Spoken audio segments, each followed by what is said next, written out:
किसी शायर ने क्या खूब कहा है, जब पड़ा वक्त गुलिस्ता पर तो खून हमने दिया, अब बहार आई है तो कहते हैं तेरा काम नहीं। चुनाव के वक्त जब वोट चाहिए होता है तब नेता एक एक वोटर के दरवाजे पर माथा टेकते हैं, नाक रगड़ते हैं और उनके हर सुख दुख में खड़े होने का दावा करते हैं।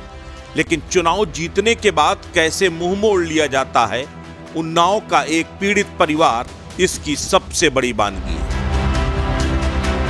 उन्नाव के लोकप्रिय सांसद हैं साक्षी महाराज। कहने को तो साक्षी महाराज सन्यासी हैं, संत हैं, महंत हैं। संतों का काम होता है भक्तों का, अनुयायियों का दुख दूर करना, और संत के साथ अगर आप सियासतदां हैं तब तो आपकी जिम्मेदारी और बढ़ जाती है, क्योंकि अपने वोटरों की समस्या का समाधान करना आपकी जिम्मेदारी भी है और जनता ने आपको चुना भी इसीलिए है। इसीलिए आपको जनता का प्रतिनिधि कहा गया है। जनता ने अपने वोट से आपको अपना प्रतिनिधि बनाया है। आप जनता के मालिक नहीं, जनता के सेवक। उन्नाव की लोकसभा सीट से भी साक्षी महाराज को लोगों ने दो बार चुनाव जीता कर देश की संसद में भेजा। एक बार फिर से चुनाव आने में ज्यादा वक्त नहीं है। सांसद जी फिर जनता के दरवाजे पर एड़ियां रगड़ते नजर आएंगे, तिबारा वोट पाने के लिए जद्दोजहद करते नजर आएंगे।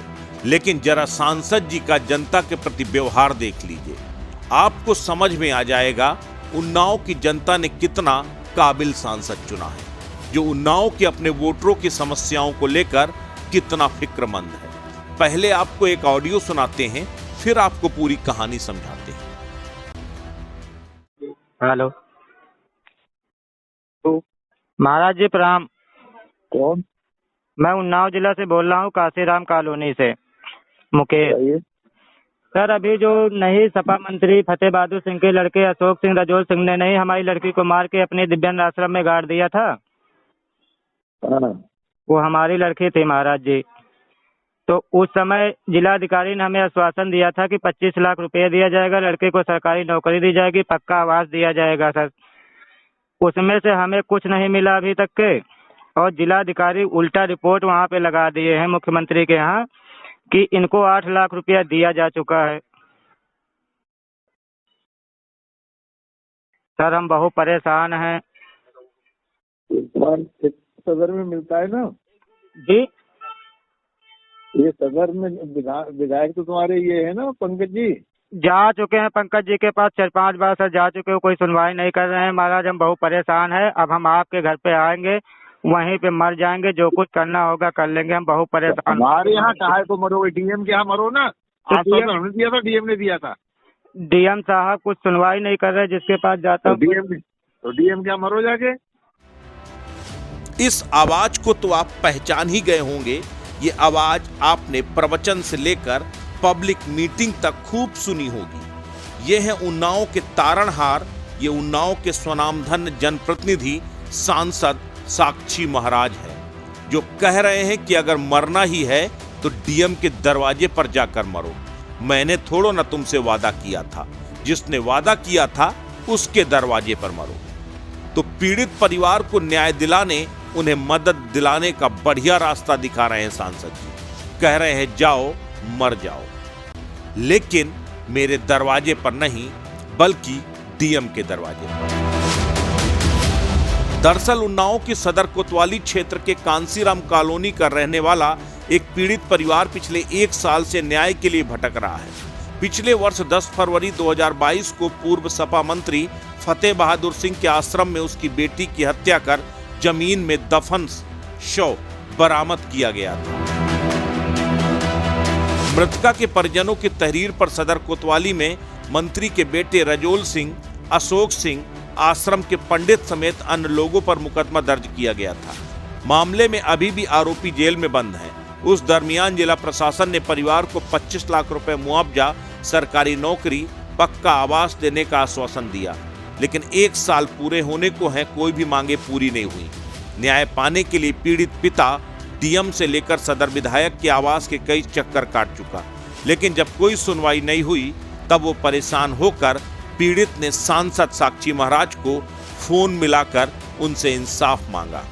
पीड़ित ने कहा कि यदि हमें इंसाफ नहीं मिला तो हम आपके घर में आकर मर जाएंगे। इस पर सांसद साक्षी महाराज ने कहा, मरना है तो डीएम के यहाँ मरो।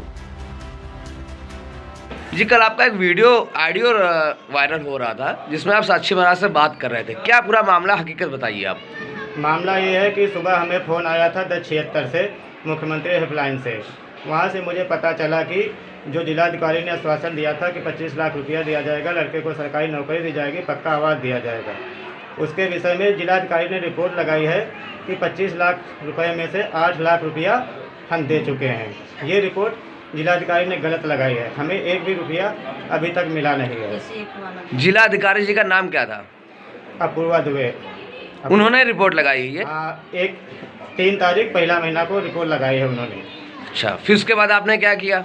फिर हमने परेशान होकर कि इन्होंने रिपोर्ट गलत लगा दी है और हमें तो कुछ नहीं मिलेगा, तो हमने साक्षी महाराज के पास शाम को 7 बजे करीब फ़ोन किया कि महाराज जी ऐसी बात है, यहाँ पे अपूर्वा दुबे ने रिपोर्ट गलत लगा रही है और आप बात कर लीजिए, नहीं तो हम बहुत परेशान हो चुके हैं, हम आपके यहाँ ही मर जाएंगे आके। तो उन्होंने कहा कि मरना है तो डीएम के यहाँ मरो जाके, हमारे यहाँ क्या करोगे मर के आके। हमने कोई आश्वासन दिया था, जिलाधिकारी ने आश्वासन दिया है, जाओ जिलाधिकारी के यहाँ मर जाओ जाके। क्या आप क्षेत्रीय विधायक जी को आपने अपडेट नहीं किया? क्षेत्रीय विधायक जी को हम 4-5 बार बता चुके हैं, क्षेत्रीय विधायक हमें सुनते नहीं हैं, क्योंकि इलेक्शन के टाइम में रजोल सिंह ने पंकज गुप्ता को, विधायक जी को कुछ पैसे ऐसे दिया था इलेक्शन लड़ने के लिए, इस वजह से ये विधायक जी भी दबाव में हैं। अच्छा, क्या लगता है आपकी बेटी को इंसाफ मिल पाएगा, नहीं मिल पाएगा?